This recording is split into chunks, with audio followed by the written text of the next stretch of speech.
guys, I'm out here. I was doing a little bit of shooting, but my my cameraman had the camera flipped up the wrong way, so I'm not even gonna use the video because it's up and down. It would be hard to see, so I'm just gonna show you what I'm shooting here. I have the FNX 45 that I was shooting today, and it's clear. It's a lot harder to do than looks.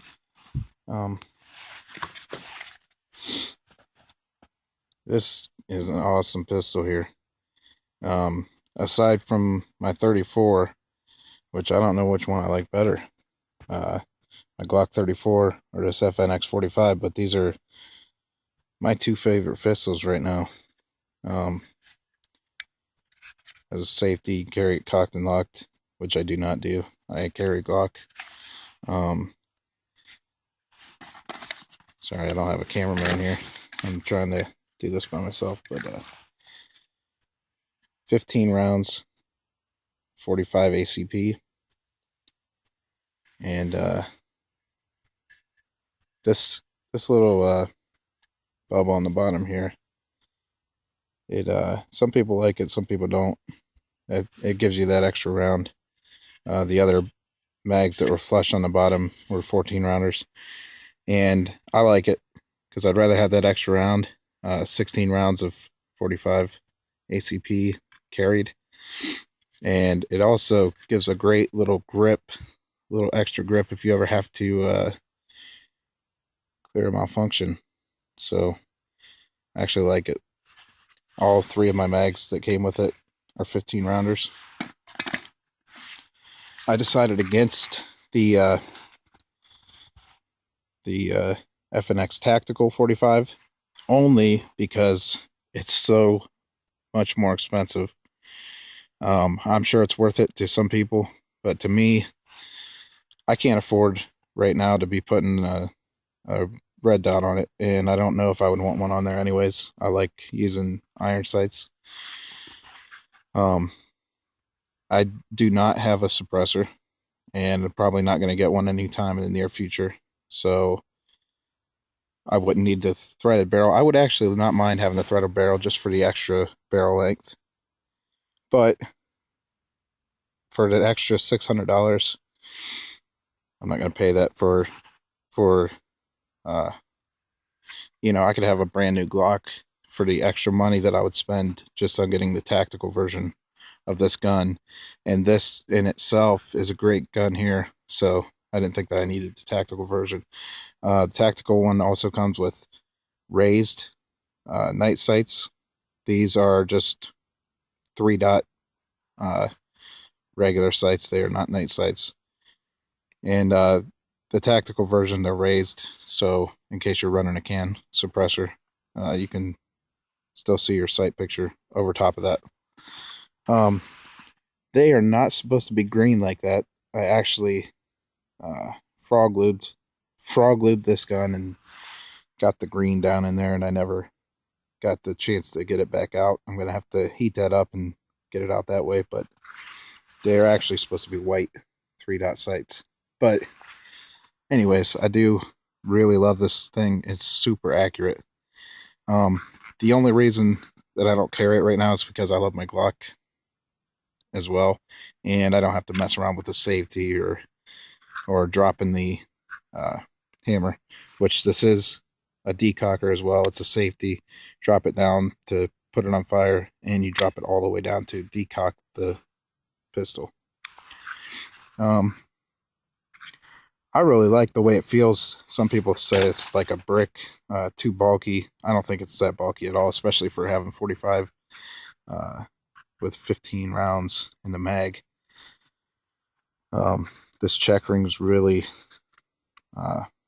aggressive, and I really like the way it feels. You can get a good grip on it. But anyways, like I was saying, one of the reasons as well that I don't carry this pistol And I might in the future, I might.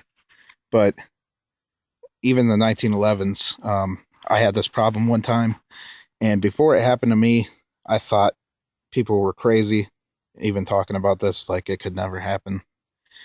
But I was firing a 1911, and I can't show you right now because my one hand's on the camera. But the way that I hold uh, the pistol, 1911, this pistol, any pistol really, is a thumbs forward grip. And if you see, my left thumb right there is right up against that safety, especially when it's off. Um, there's not really anywhere for my thumb to go.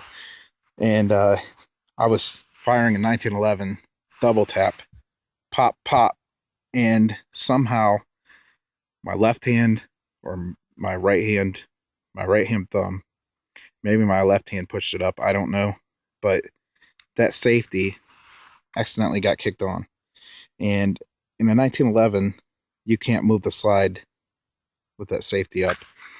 So basically, I pulled the trigger and nothing happened. So the first thing I did is check to see if the pistol was in battery. Hit the back of it, pulled it again, nothing happened. So at that point, I went to do a tap rack bang, which I probably should have done the first time. But I hit the magazine to make sure it was seated. I went to rack the slide and found that the safety was on. So that's the kind of thing that I was at the range, so it wasn't a big deal. I dealt with it as it happened, and it took me, a few seconds to clear. But in a situation where my adrenaline's pumping and my fine motor skills are gone, and I'm trying to survive, that's not something that I want to run into. That's why I carry a Glock, where I know that my finger outside of the trigger guard up here, that's my safety. So that's the only reason that I really don't carry this thing, but I might do it in the future, depending on if I get a holster for it or not. It's kind of hard to find holsters for these too. There's not a whole lot of aftermarket stuff going on with these. But yeah, I love this pistol, and I would definitely recommend it to anyone who likes 45 caliber pistols. I would also recommend to go and handle one before you buy it. Make sure you like the way it feels. I love it. A lot of people love it. A lot of people hate it. So yeah, just check it out. It comes with an extra back strap, and I think it kind of makes the back a little bit fuller, kind of bubbles out. So I like this one on it, so I never changed it.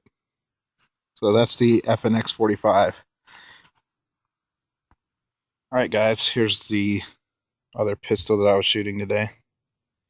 The Glock 41 Gen 4. I still really like this. It's going to take some getting used to.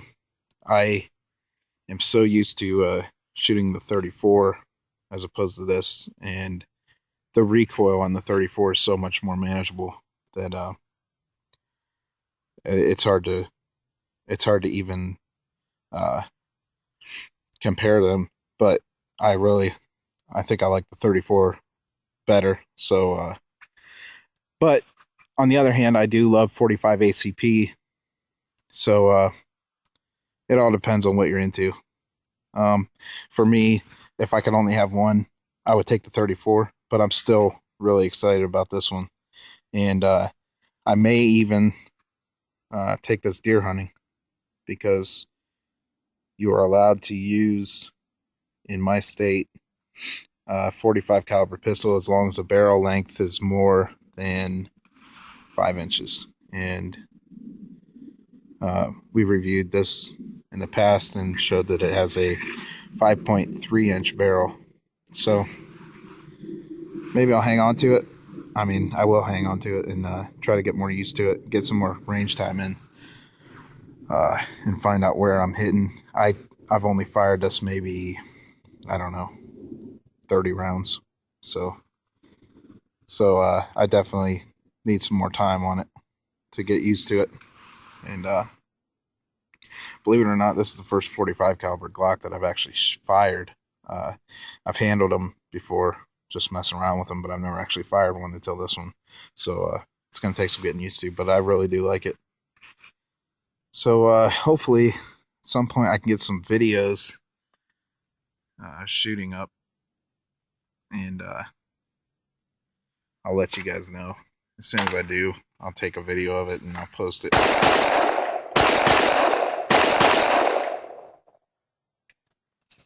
Not too bad.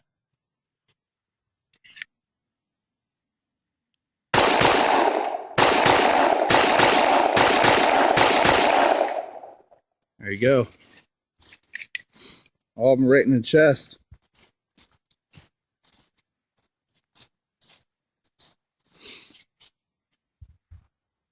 Maybe you should invest in a Glock. I decided I'm going to try to attempt to fire the Glock 41 one-handed. And this is going to be tough because I'm going to try to use the viewfinder on my camera here to look at the sight picture. So I will not be looking down the sights like I normally do. So I'll probably be way off on target. So anyways, bear with me here. All right, guys, here it goes. I'm going to try this out. Oh, wow, that is really hard to see.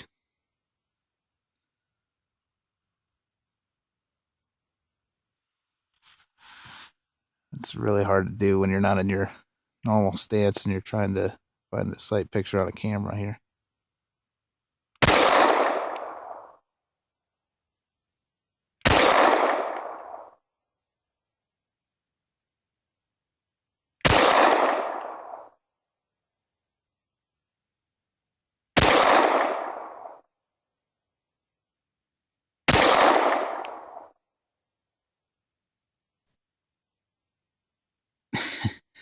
It's hard to find the sights again on this little tiny screen here.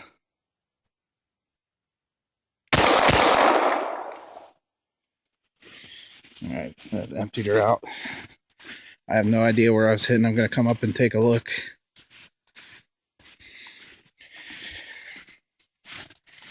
Okay. Well, I think I did this one and these lower ones here. These over here. So I was a little off, but it was really hard to do that. So these up here are double taps. Try to practice with those a little bit, but my brother-in-law was shooting there too. So all right, guys, I think that's all I can do with this one. It's a Glock 41 Gen 4. All right, guys, this is the FNX 45 that I'm going to try to shoot one-handed. The safety's on. I don't know if I told you guys this, but you can rack the slide with the safety on in this one. It's not like a 1911 where you can't move the slide. Now,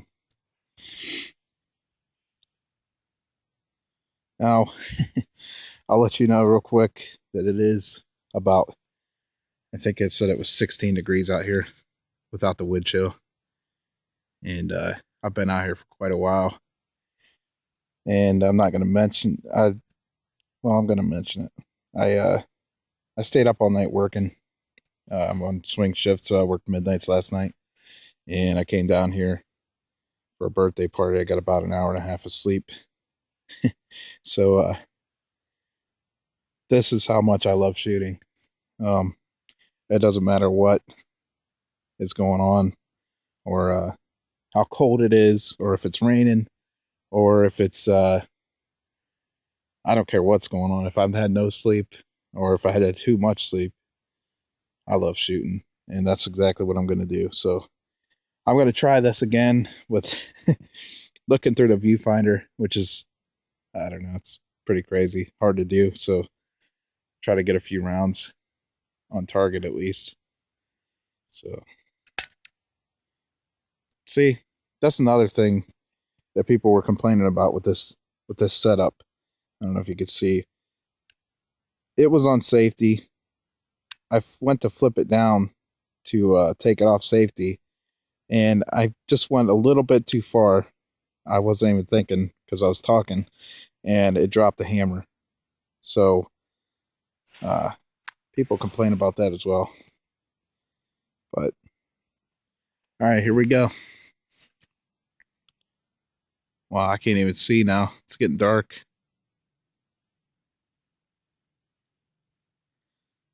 Well, guys, I'm gonna try to look through the sights and hold the camera. It's gonna be tough.